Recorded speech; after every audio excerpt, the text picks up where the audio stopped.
compagnie de Irina et de Jean-Marc.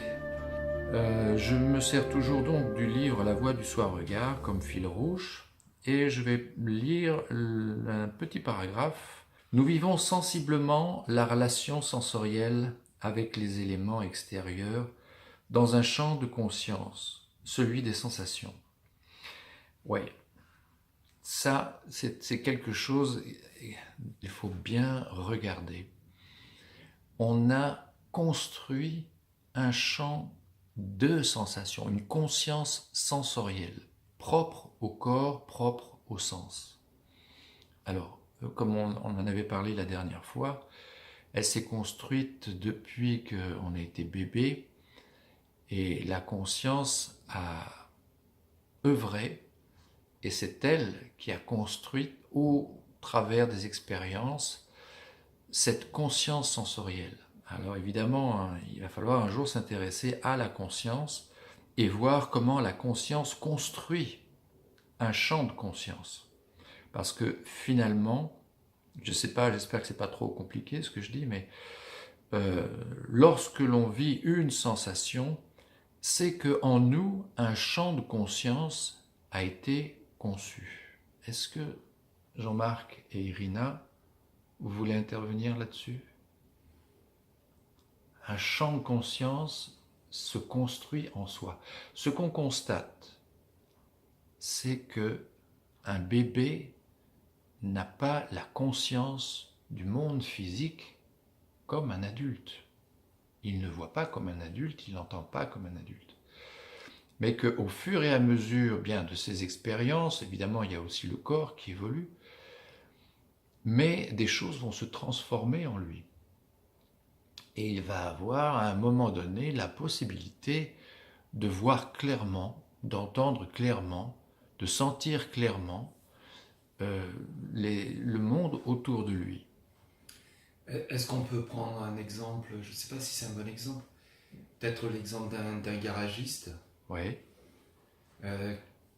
Quand j'ai amené ma voiture à réparer il y a quelque temps, le garagiste a ouvert le capot et pour lui c'était évident que tout était clair. Il savait que chaque élément, quel était le nom des éléments, quelle était la relation entre les différents éléments du moteur. C'est-à-dire que là, tu parles d'une lumière. Ouais. Oui, mais c'est juste aussi, puisque lorsqu'on a une sensation et qu'elle est vécue clairement, on peut dire qu'on a une lumière en nous. Alors est-ce qu'on peut dire que son savoir sur le moteur est un champ de conscience qui lui est propre? Oui, mais ce n'est pas le champ de conscience des sensations. Ah non, ça n'est pas le champ de conscience des sensations. Là, on parle des champs de conscience des sensations. Mais est-ce qu'on peut dire que c'est un autre champ de conscience? C'est un autre champ de conscience. Est-ce qu'on peut l'appeler champ de conscience? Oui. Voilà. Oui, c'est une lumière de conscience. Une lumière de conscience sur un domaine particulier. Voilà, mais c'est pas les sensations. Parce que finalement, moi je ne m'y connais pas en moteur ou en mécanique. Si je suis à côté d'un mécanicien, je vais voir le moteur comme le mécanicien. Donc je vais avoir la sensation visuelle. Au niveau sensoriel. Au niveau sensoriel. Mais lui va avoir une lumière autre. C'est ça. Il va avoir une claire vue de ce qu'il voit. Une lumière de compréhension. Une lumière de compréhension. Que moi je n'avais pas quand je regardais le même moteur que lui. Voilà. Donc là on parle d'une sensation. On parle des sensations et du champ de conscience des sensations. Nos sensations sont un plan spécifique dans le champ global de la conscience. Et c'est sur nos sensations que nous allons construire un peu plus tard notre univers psychologique. Voilà, alors on s'appesantit quand même particulièrement sur les sens, mais c'est tellement important parce que cette conscience sensorielle va être la fondation, les fondations de notre champ psychologique.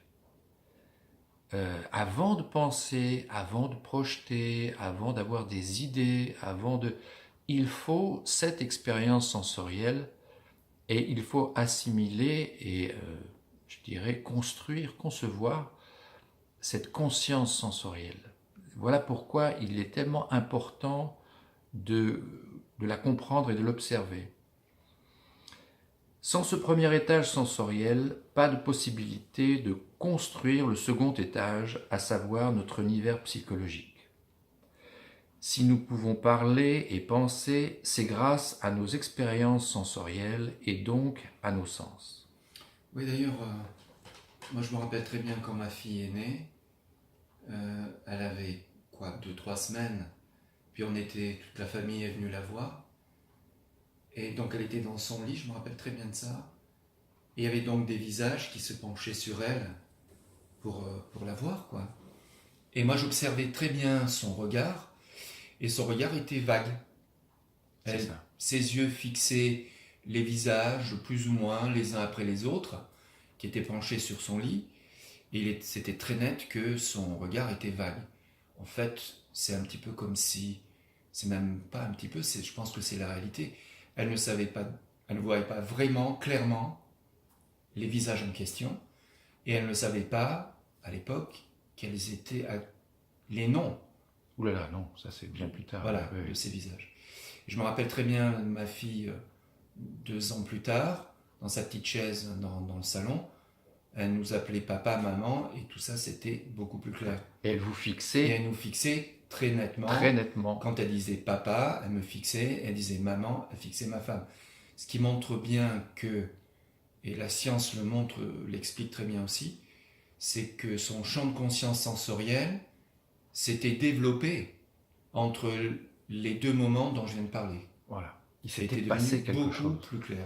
Voilà. Ce qui est vraiment important de dire, c'est que ce qui se passe, c'est vraiment à l'intérieur que ça se passe. Ouais. L'évolution de notre vision du monde, de notre sensation du monde, c'est à l'intérieur. La magie de la vie opère en nous. Il se passe des choses à l'extérieur, bien sûr, on n'est pas en train de nier le monde extérieur, mais il faut vraiment prendre conscience que c'est à l'intérieur que la vie conçoit, construit au travers des expériences, bien sûr. Je sais pas, Irina, tu as perçu des choses?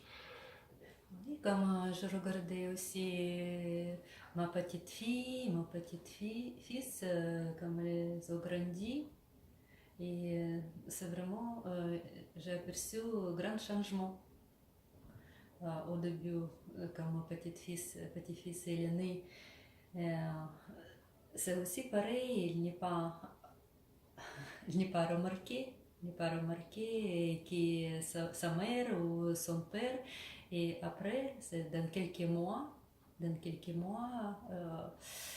j'ai bien vu que son regard il a changé. Voilà. Il pouvait fixer les formes, les visages, les gens autour de lui. Donc on voit bien qu'il se passe des choses à l'intérieur. C'est quelqu'un d'autre de famille. S'ils sont venus, lui il a commencé à pleurer. Et si sa mère elle est prise à ses bras, tout de suite, ça y est. Ça y est. Donc il a pris conscience de la différence lorsqu'il est dans son petit lit ou alors lorsqu'il est dans les bras de sa mère. Et oui, il y a évidemment une grande différence. Il y a la chaleur du corps, il y a le visage, peut-être maintenant, enfin, au bout d'un moment, il pouvait discerner clairement le visage de sa mère, voir clairement le visage de sa mère. Alors, je continue. Donc, nous voyons également à quel point l'harmonie psychologique est importante dans nos relations avec nos semblables. Oui, on parle d'harmonie corporelle, du corps, des sens, mais on se rend compte que dans nos relations, l'harmonie est vraiment importante aussi. On peut vraiment faire beaucoup de mal si on ne respecte pas l'harmonie dans un couple et dans une relation. Sommes-nous sensibles aux autres et portons-nous une attention particulière à chacun? Lorsque l'harmonie est respectée entre 2 individus, voyez comme la relation est sereine. Vous voyez, finalement, dans notre corps physique avec les éléments physiques, dans la relation entre notre corps physique et les éléments physiques, on peut dire que la relation est sereine quand la norme est respectée. Et puis, dans nos relations avec nos amis, avec voilà, notre famille, on se rend compte aussi que lorsque la norme est respectée, lorsque l'harmonie est respectée, eh bien, les relations sont sereines. Lorsque quelqu'un est blessé dans sa sensibilité, il vit une disharmonie. Il réagit naturellement à la souffrance. Voilà, finalement, lorsqu'on met le doigt au-dessus d'une flamme, on va avoir mal et on va réagir. Et puis, dans nos relations, lorsque quelqu'un va souffrir, il va avoir mal et il va réagir. Donc, on voit vraiment que le plan physique, nos sens, notre sensibilité et la psychologie, nos sentiments, notre relation avec le monde ont les mêmes, je dirais un peu les mêmes bases fondamentales. Je ne sais pas si Jean-Marc, tu as quelque chose? Non, il n'y a rien de spécial. Alors je continue. Sur le plan sensoriel, les choses sont finalement assez simples. Nous avons juste à respecter la norme qui convient au sens lorsque nous constatons les éléments extérieurs. Lorsque nous contactons les éléments extérieurs. Sur le plan relationnel humain, les choses se compliquent, car nous avons un ego, des instincts, un moi égocentrique qui désire et exige les choses d'une manière et pas d'une autre. Évidemment, sur le plan relationnel humain, les choses sont un peu plus complexes. Parce que, évidemment, on a une personnalité, on a un ego, on a un moi, on a des instincts, ça fait beaucoup, hein. Ça fait beaucoup, et voilà. Alors tout ça, ça se bouscule un petit peu au portillon. Évidemment, c'est un peu plus complexe au niveau psychologique. L'ego va donc tenter d'obtenir, alors je parle évidemment du plan psychologique, l'ego va donc tenter d'obtenir ce qu'il veut en ne respectant pas, la plupart du temps, l'harmonie et la sensibilité des autres. Évidemment, on a un moi, un ego, des instincts, et quand ça ne va pas, quand on crée un trouble dans une relation, on voit bien que c'est parce qu'on n'a pas respecté quelque chose ou on n'a pas fait attention à quelque chose. Voilà, on n'a pas été attentif à l'autre, on n'a pas été, je ne sais pas, sensible à l'autre, je dirais. On a une intention sur l'autre, on désire quelque chose de l'autre. Et ce désir, évidemment, va faire que on ne va pas trop regarder l'autre, mais on va plutôt s'occuper de notre désir. Oui, on voit bien qu'on attend beaucoup des autres. Voilà. Et en fait, on ne le voit pas. Je viens de dire qu'on voit bien si on regarde en soi. Mais il y a beaucoup de gens, que je connais en tout cas, qui n'ont pas l'air de réaliser qu'ils attendent beaucoup des autres. Eh oui. Ils ne se rendent pas compte, dans leur relation même avec leurs conjoints ou leurs enfants ou leurs amis, des gens proches, qu'ils attendent beaucoup. Et après, ils ont l'air étonnés des réactions agressives qu'ils suscitent chez les autres, ou étonnés par la douleur qu'ils éprouvent en eux-mêmes, une douleur qui est une douleur de frustration souvent. Bien sûr. Ils ont l'air de ne pas voir la relation entre les attentes qui sont en eux, Eh oui. qui font partie de leur conditionnement, et puis et qu'ils projettent sur les autres, sans s'en rendre compte la plupart du temps, et les relations que ces attentes peuvent susciter en eux comme chez les autres. Oui. Oui, ces attentes, tu as vraiment raison de le souligner, elles sont souvent inconscientes. Comme on a très peu l'habitude de se soi regarder, de faire attention à ce qui se passe en nous, alors évidemment les instincts, les désirs se manifestent, eux, un petit peu à la file, comme ça, se succèdent, et puis ça devient normal de vouloir quelque chose de quelqu'un, ou de vouloir qu'il fasse ceci ou cela, et puis on avance n'importe quel argument, tous les arguments sont bons, et puis Voilà, on peut être étonné à un moment donné lorsqu'il n'accepte pas. Alors on peut se retrouver frustré et même en colère, je dirais, vis-à-vis de l'autre personne. Tiens, mais pourquoi mais je suis ceci, je suis ton mari ou je suis ta femme, tu me dois ceci et pourquoi tu ne veux pas faire ça Et on accuse, Voilà, l'autre on accuse l'autre. de ne pas faire ce qu'il doit faire ou ce qu'il devrait faire. Voilà. Et on ne voit pas que c'est par rapport à nos attentes. À nos attentes. Alors, c'est rigolo, tu emploies le mot attente, mais il y a quelque temps, en observant le corps, on avait vu que le corps était en attente lui aussi. Une attente d'une autre nature, puisque le corps est en attente de contacter le monde physique, puisqu'il est fait pour ça. Mais dans ce cas-là, on pourrait dire que c'est une attente naturelle au corps. C'est une attente, je ne sais pas si on peut employer le mot légitime, mais naturelle au corps. Voilà, il attend de contacter. Et là, il y a aussi une attente. Donc on voit un lien encore entre le corps, les yeux qui attendent la lumière physique, l'énergie lumineuse, et où le corps qui attend le mouvement, il est fait pour ça. Et puis la psychologie, notre monde intérieur psychologique, nos sentiments, nos désirs, qui eux attendent aussi. Alors il va falloir quand même qu'on se dise, mais évidemment l'essence, qu'est-ce qu'ils attendent? Alors je sais pas, L'essence, il attend tout ce qui est notre corps, il attend tout ce qu'il voulait. Il voulait. Voilà. Et s'il attend un peu différemment, ce n'est pas tout ce qu'il voulait. Et il y a disharmonie. Voilà. Oui, le corps attend que ce soit le corps physique, que ce soit les yeux, la vue, l'ouïe. Ils attendent de vivre ce pourquoi ils ont été conçus. Ils attendent l'union, en fait. Qu'est-ce que c'est un contact? C'est une union. On peut se demander parfois, mais où ce désir de s'unir à l'autre, ce désir, on a toujours en tête le fait de vivre sa vie avec une femme, ou enfin, une femme avec un homme, de former un couple ici et là.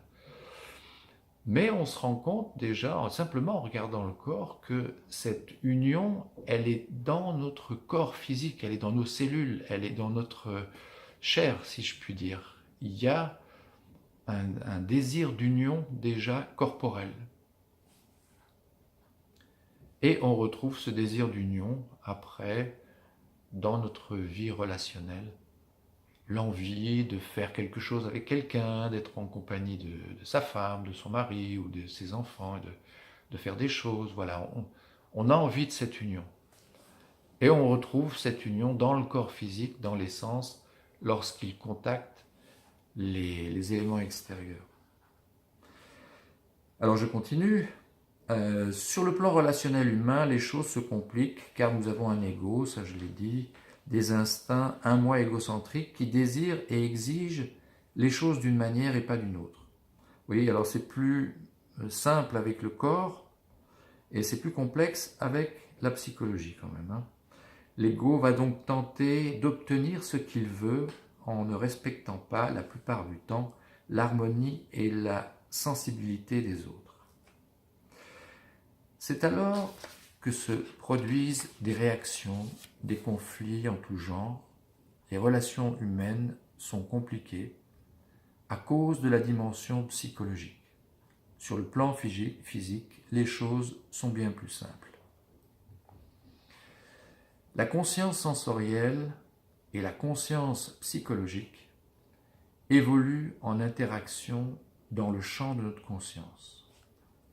Si nous sommes émotionnellement touchés, cela aura un effet sur le corps physique. Si nous sommes malades ou au contraire en bonne santé, cela aura un effet sur notre mental et nos pensées. Est-ce que vous l'avez constaté, ça? Oui, moi j'ai constaté de très nombreuses fois d'ailleurs que lorsque j'ai beaucoup d'énergie, que mon corps est en bonne santé. J'ai tendance à être très optimiste, très positif dans ma façon d'envisager ma vie ou de percevoir le monde. En revanche, si je n'ai pas assez mangé, par exemple, tout simplement, je n'ai pas suffisamment mangé ou je suis un petit peu malade, ou je manque d'énergie, je me rends compte que c'est un autre type de pensée qui traverse l'esprit. Ce sont des pensées plus négatives, et puis j'ai une façon d'envisager le monde de façon plus pessimiste. Et j'ai remarqué qu'il y a un lien entre l'état énergétique du corps, le vital énergie du corps, et les pensées qui me traversent. On voit que c'est vraiment très lié. Irina, Je viens de la montagne, Oui. je fais du ski et j'ai aperçu aussi que dès le matin, comme il fait beau et tu commences à skier, tout va bien, c'est le corps, L'énergie est nouvelle. L'énergie, c'est tout en harmonie, c'est vraiment en harmonie.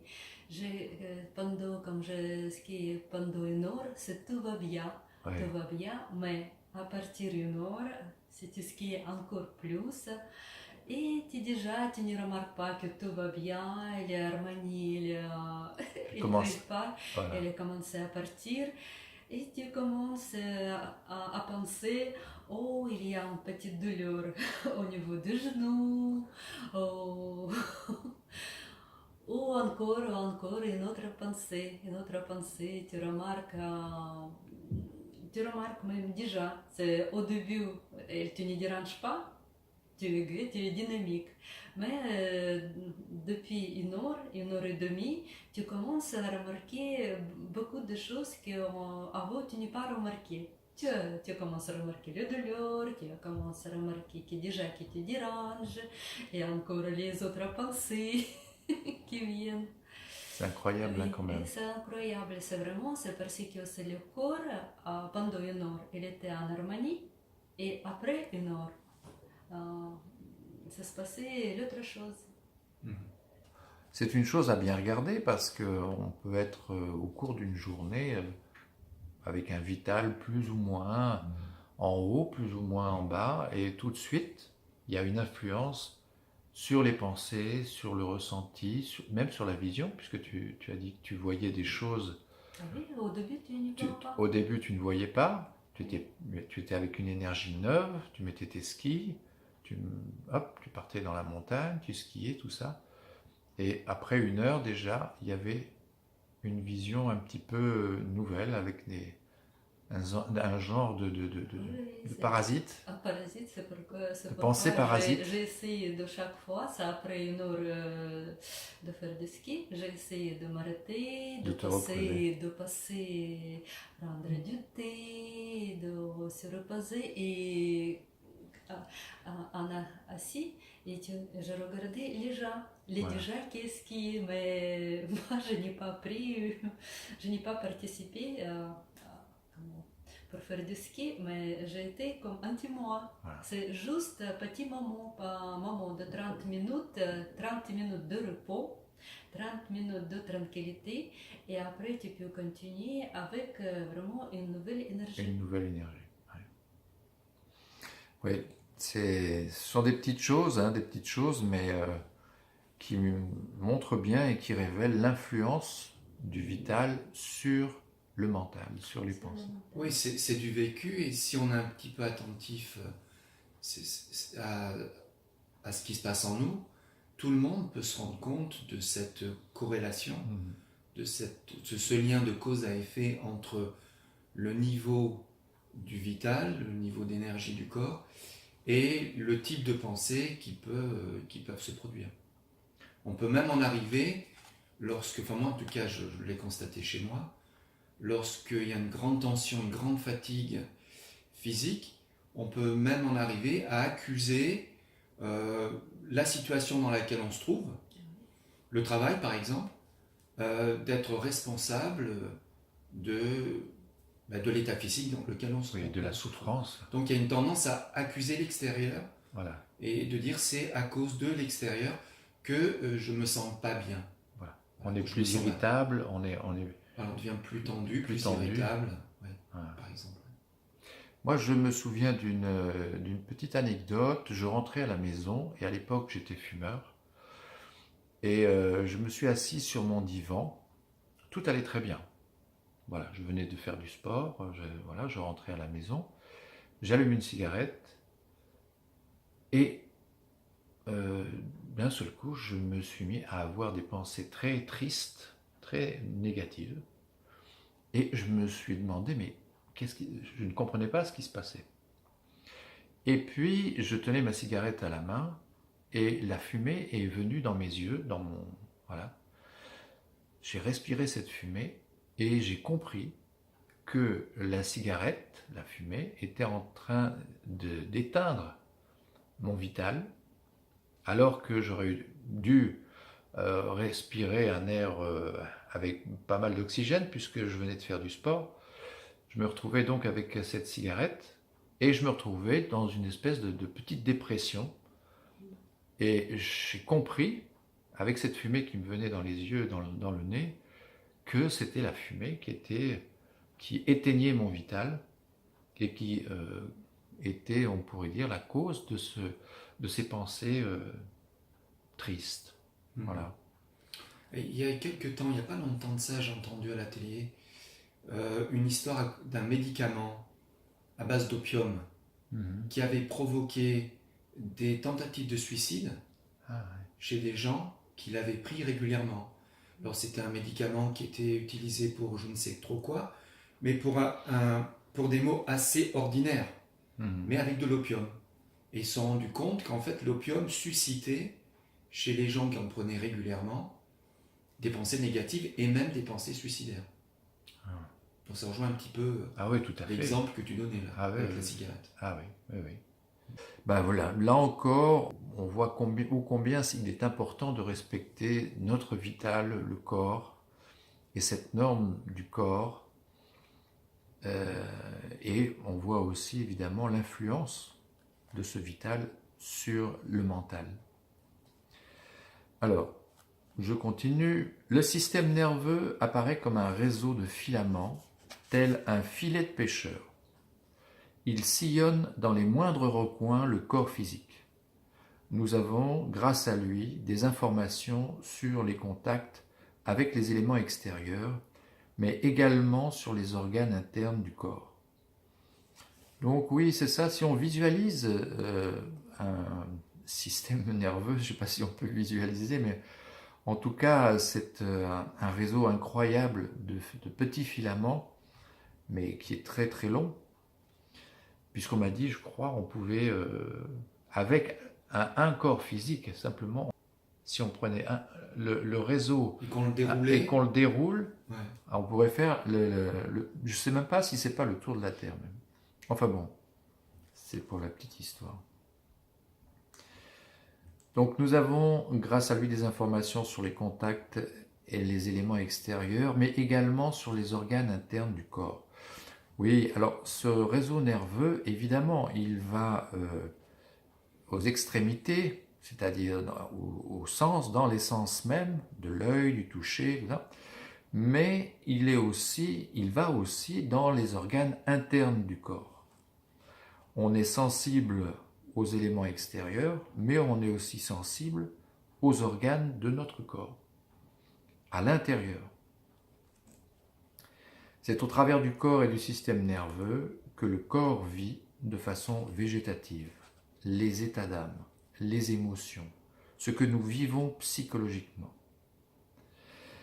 Voilà, alors le mental, les pensées vont agir sur le système nerveux et ce système nerveux, lui, va vibrer et agir au corps. Je ne sais pas si vous avez remarqué ça, mais on peut, avec certaines pensées, avoir des douleurs, par exemple le stress. Je sais pas, toi tu me parlais de raideur au niveau des épaules. Oui, alors oui. Quand j'ai beaucoup de stress au travail, oui. J'ai remarqué que j'ai les épaules qui sont très tendues et j'ai les trapèzes les muscles qui sont juste à la base de la nuque, qui sont vraiment très très très durs. Et j'ai les muscles des épaules aussi qui sont très tendus. Voilà. Donc là, on voit bien, hein, c'est le système nerveux qui, en fonction de ses influences, des influences de ce que tu vis psychologiquement, et aussi de la fatigue, du vital aussi. Même lorsque cette tension dont je me rends compte au travail persiste et que je n'ai pas d'autre choix que de continuer à forcer, au lieu de m'arrêter et de me reposer, mais je suis au travail, je ne peux pas m'arrêter comme je veux, ça peut déboucher sur l'apparition de migraines. D'accord. Et je me rends compte que ces migraines sont provoquées par une trop grande tension du système nerveux. Voilà. Ça, c'est très net. Oui, j'imagine qu'il y a un tas de petits, petits phénomènes qui apparaissent, comme un petit peu, qui s'enchaînent, qui peuvent aller d'épaules un petit peu tendues ou de diaphragme un petit peu resserré, et puis ça peut aller jusqu'à la migraine quand ça devient trop fort, quoi. Oui, c'est ça en fait. Oui. Voilà. Voilà, donc notre cœur physique se resserre lorsque nous éprouvons un sentiment de peine, ou se dilate lorsque nous sommes heureux et vivons des moments de joie. Voilà, là c'est un exemple tellement simple. On voit bien que lorsque nous sommes dans la joie, eh bien, quelque chose semble se dilater. Le corps aime la joie. Il aime quand il y a de l'harmonie, il y a de la joie, il y a une énergie. Et par contre, si nous avons un sentiment de peine, eh bien, le cœur physique se resserre. Et là, vraiment, on fait beaucoup de mal au corps. Le corps est en souffrance, lui aussi. On peut même voir que la posture du corps est liée à certains sentiments ou certaines émotions que l'on vit. Oui. Tu parlais de tristesse, une des postures classiques de la tristesse, c'est la personne qui est les bras croisés, et puis les épaules tombantes, la tête qui tombe, qui fixe le sol. Voilà, on voit bien que le corps accompagne aussi beaucoup, peut-être pas tous, mais beaucoup d'émotions, de sentiments vécus. Ah oui. Alors que la joie, ça serait plutôt une ouverture. Voilà. Une ouverture de la cage thoracique, les bras participent, la tête se relève. Ouais. On voit bien que le corps accompagne et participe aux états sensibles. Psychologique aussi. Psychologique que l'on vit. Le cœur agit sur le système nerveux et ce dernier agit sur le système glandulaire. Oui, alors là, évidemment, il y a un système glandulaire. Ça, maintenant, les scientifiques on observe parfaitement ce phénomène. Ce sont alors de véritables sécrétions, des substances chimiques qui se répandent dans tout le corps. Certaines de ces sécrétions qui sont les effets du stress et autres malaises psychologiques se révèlent être de véritables poisons pour le corps.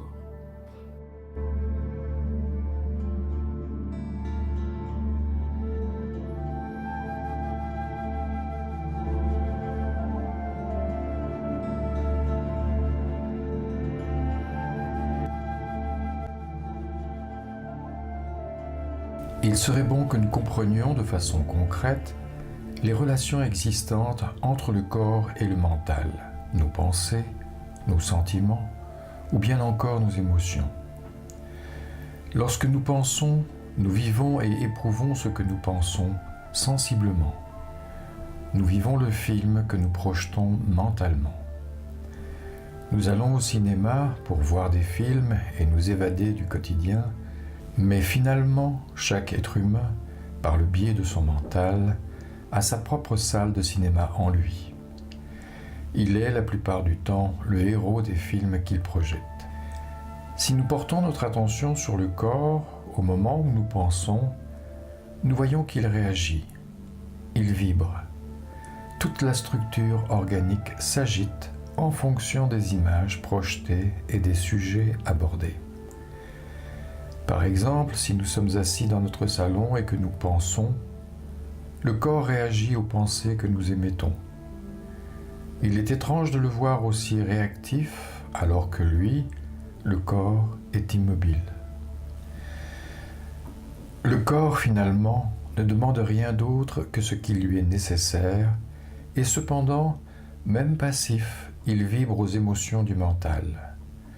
Notre mental, avec ses pensées, est un champ de la conscience complètement différent du corps, différent du plan physique. Nos pensées ne sont pas perceptibles par nos sens physiques. En effet, nous ne pouvons voir ni entendre avec nos sens physiques ce que nous pensons ou ce que les autres pensent. Le mental est une dimension parallèle au plan physique. En effet, lorsque nous pensons, nous voyons des images, nous entendons des mots, nous pouvons même chanter. Bien des gens sourient lorsque je leur dis que le mental est une dimension parallèle au plan physique. Ils n'y croient pas une seconde. Ces personnes n'ont pas conscience qu'elles évoluent elles-mêmes sur des plans différents, sur des fréquences différentes. Cependant, lorsque nous observons le mental, nous constatons que nous vivons des états d'être, des sensations, des sentiments, etc. Tout comme nous vivons des états d'être à partir des contacts sensoriels physiques. Vous remarquerez que nous vivons les sensations du corps avec bien plus d'intensité que ce que notre mental nous propose. Un exemple très simple, si nous avons l'idée de manger des fraises, nous ne nous contenterons pas de penser aux fraises. Nous ne nous contenterons pas de voir l'image des fraises que notre mental projette. Nous aurons, à un moment donné, une réelle envie de manger les fraises physiquement. Le mental ne procure pas la puissance et l'intensité que nous vivons grâce au corps. Les deux dimensions, mentale et physique, se complètent et ont leurs caractéristiques propres. Lorsque nous redescendons sur le plan physique, nous sommes confrontés à la densité des formes, à la puissance des événements, des gens présents autour de nous. Le mental, lui, ne fait que projeter des formes virtuelles, des formes holographiques en quelque sorte, basées sur les expériences du passé vécues sur le plan physique. Il est donc important de bien étudier les deux plans sur lesquels nous évoluons, physique et mental, et de voir qu'ils sont totalement différents de nature. Le mental, lui, semble comme volatile et peut se transformer à la seconde, alors que le plan physique est dense et semble comme figé dans la matière.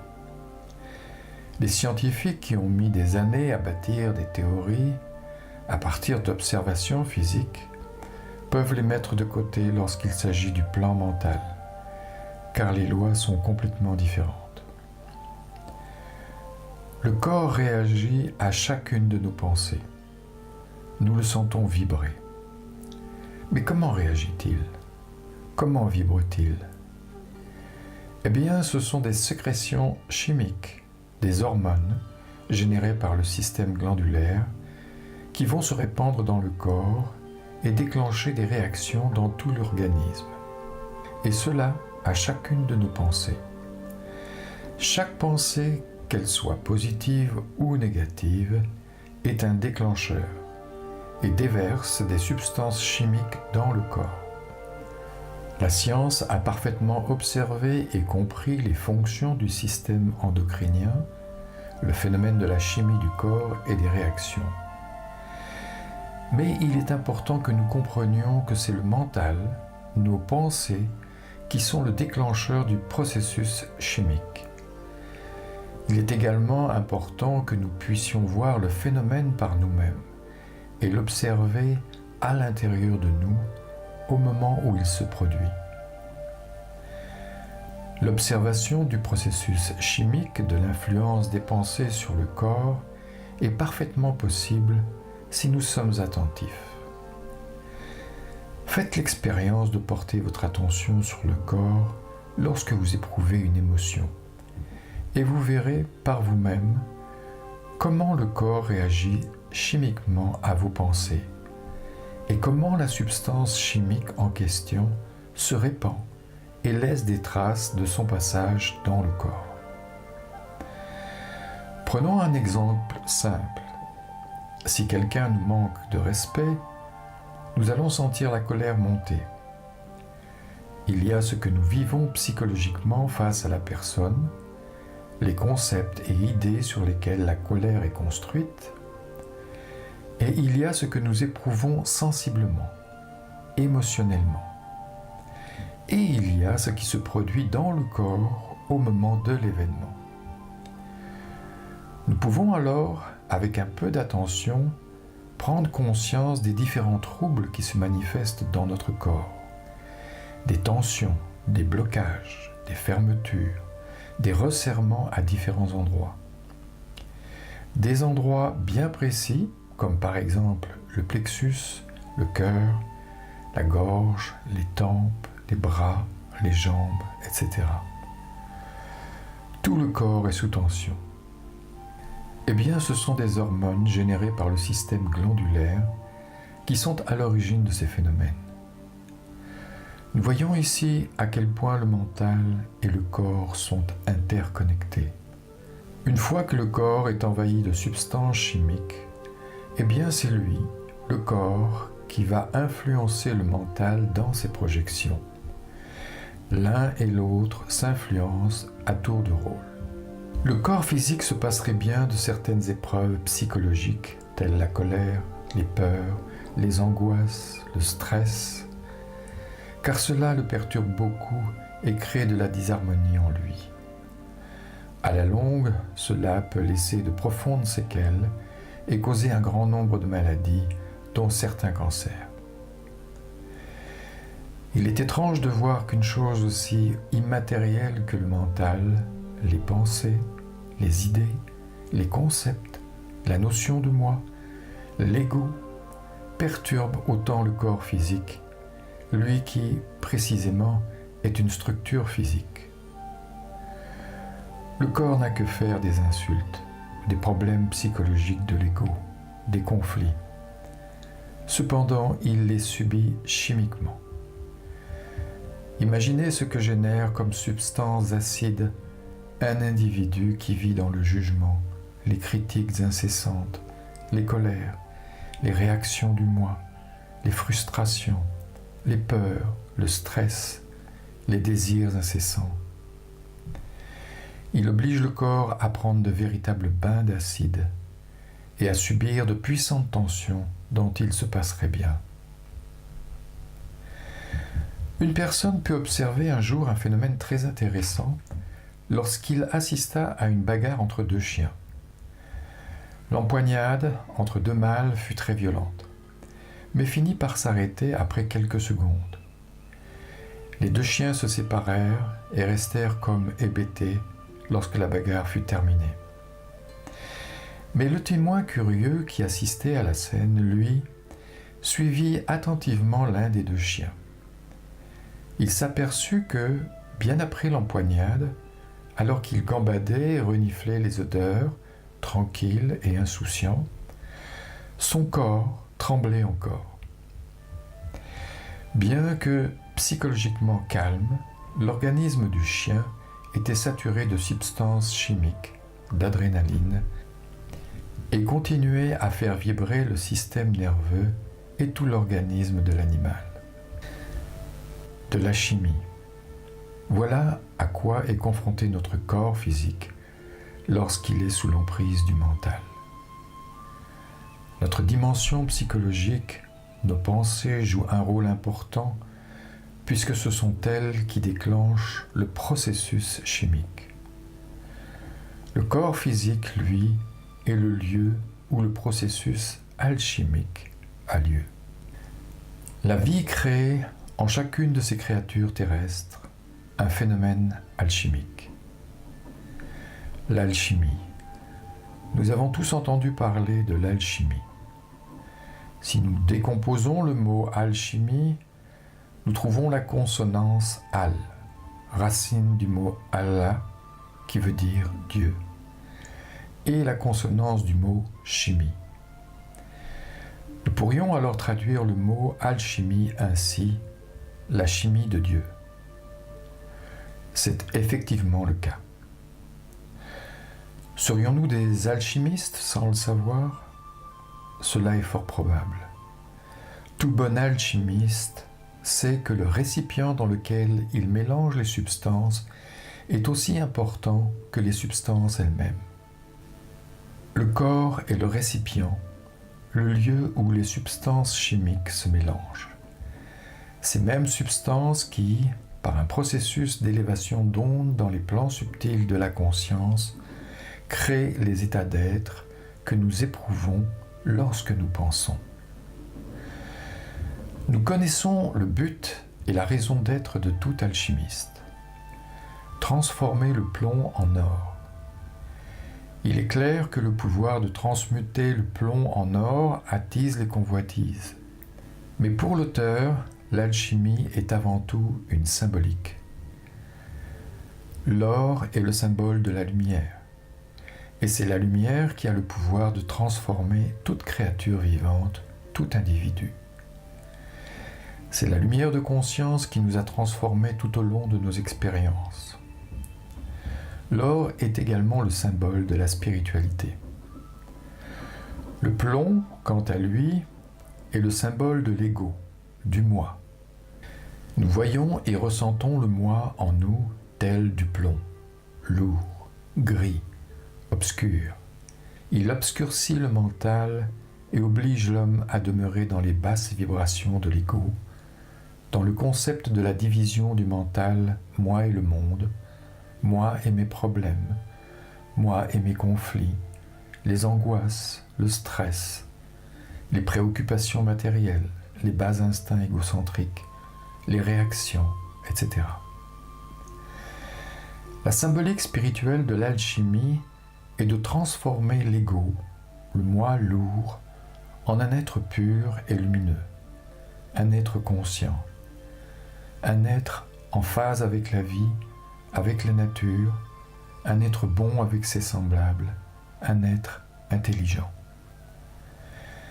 C'est là le but profond et véritable de l'alchimie.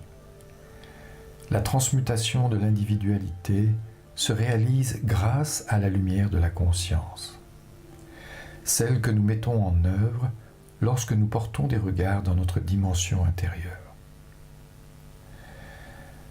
Nous comprenons comme il est essentiel d'accomplir un chemin intérieur, car c'est ainsi qu'un phénomène alchimique, une transmutation, se produit dans le corps et dans l'individualité tout entière.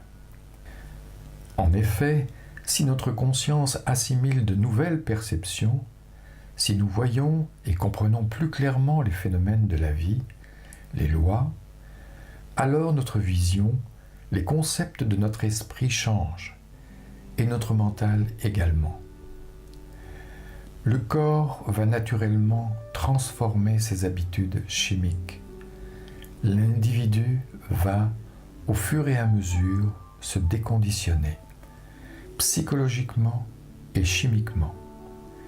Il va apprécier de plus en plus le calme, la paix profonde, la liberté intérieure, l'harmonie en lui, l'harmonie avec la nature, l'harmonie avec ses semblables. Il va apprécier la fluidité énergétique corporelle qui découle de la paix et la sensation incroyable de liberté qu'elle procure. Voilà donc, nous comprenons maintenant un peu plus clairement la grande influence du mental, l'influence de nos pensées sur la chimie du corps. Aussi, nous allons porter une attention particulière sur nos pensées. Si un individu change, alors il participe au changement du monde. Même si, en apparence, ce changement paraît infime relativement aux milliards d'êtres humains qui évoluent, le changement de l'esprit, de l'âme et du corps a des conséquences dans l'ambiance globale planétaire.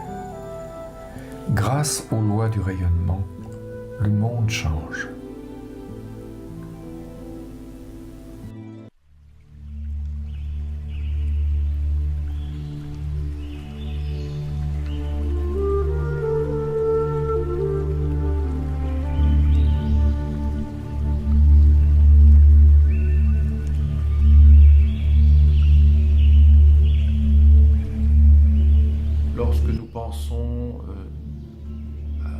négativement sur quelque chose, il y a une substance. Lorsque nous pensons à autre chose, il y a une autre substance. Et c'est un véritable laboratoire finalement, qui est en connexion avec le mental et les pensées, avec nos états d'âme. Et le corps, lui, vibre, c'est-à-dire sécrète ces substances chimiques. Acides, souvent. Eh Ce oui, sont des acides. souvent c'est des acides. Oui, il y a les médecins, la médecine s'accorde à dire aujourd'hui, ou les médecins s'accordent à dire, c'est même prouvé que les ulcères sont un exemple typique de l'effet de pensées négatives, d'anxiété, d'inquiétude, de soucis répétés mentalement sur le corps physique, notamment sur l'estomac et les intestins, par exemple. Et il y a même des médecins, je crois que tout le monde a entendu parler de ça, qui disent que certains cancers sont issus du mental, inquiétude mentale ou de trop nombreux soucis répétés. Voilà, en fait, c'est comme si on prenait des bains d'acide, quoi. Lorsqu'on est dans des moments de stress ou de peine ou de souffrance psychologique, on peut imaginer que le corps baigne dans une substance acide, et puis on peut imaginer combien le corps souffre. Et puis même on le sent au niveau du corps lui-même. Il y a des endroits resserrés, on se sent comme bloqué, on se sent comme quand on a peur, on se sent comme tout de suite on a un resserrement, on a des blocages. Oui, moi j'ai remarqué ça quand je vis certaines émotions, et j'ai remarqué surtout une sorte de blocage ou de resserrement au niveau du plexus solaire, par exemple. Voilà. Oui, il y a vrai. Ça, c'est très. C'est un centre, c'est le centre de la sensibilité.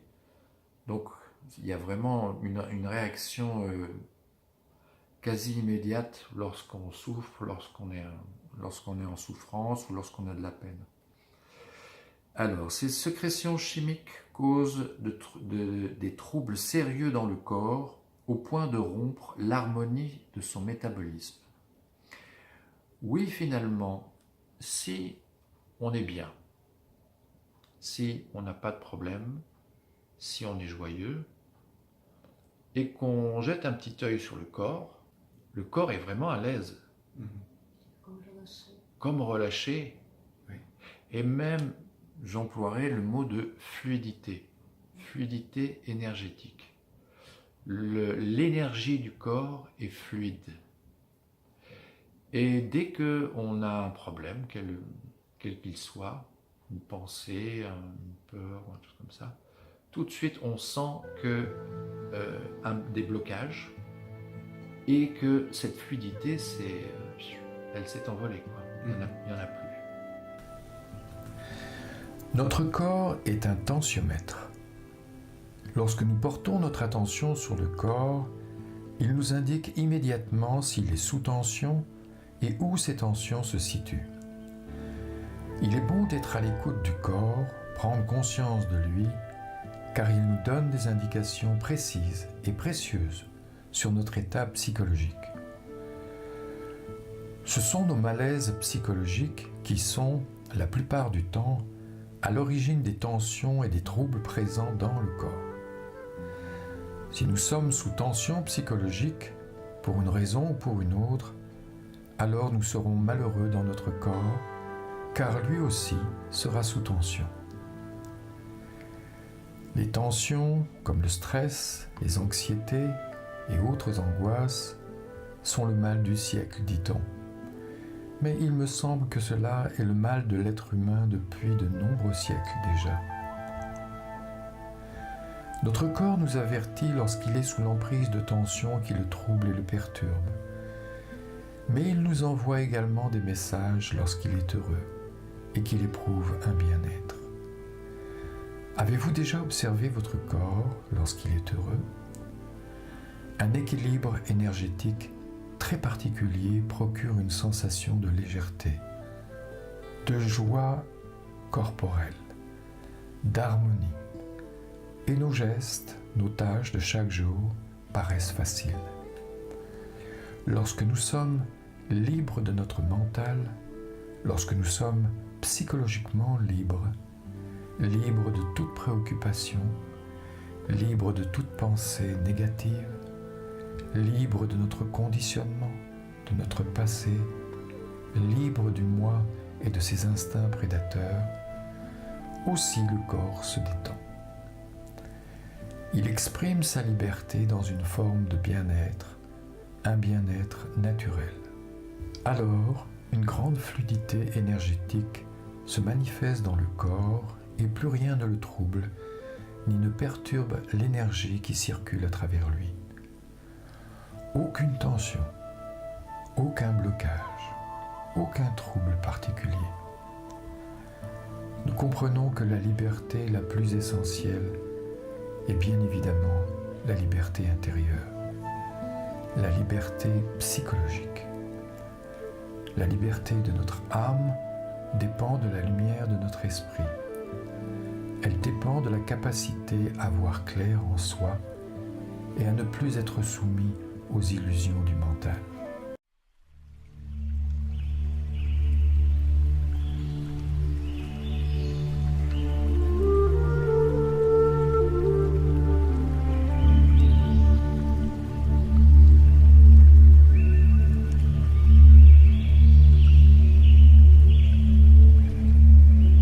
À partir du moment où il y a un blocage, où on pense à des choses négatives, où on est triste, le corps en subit les effets.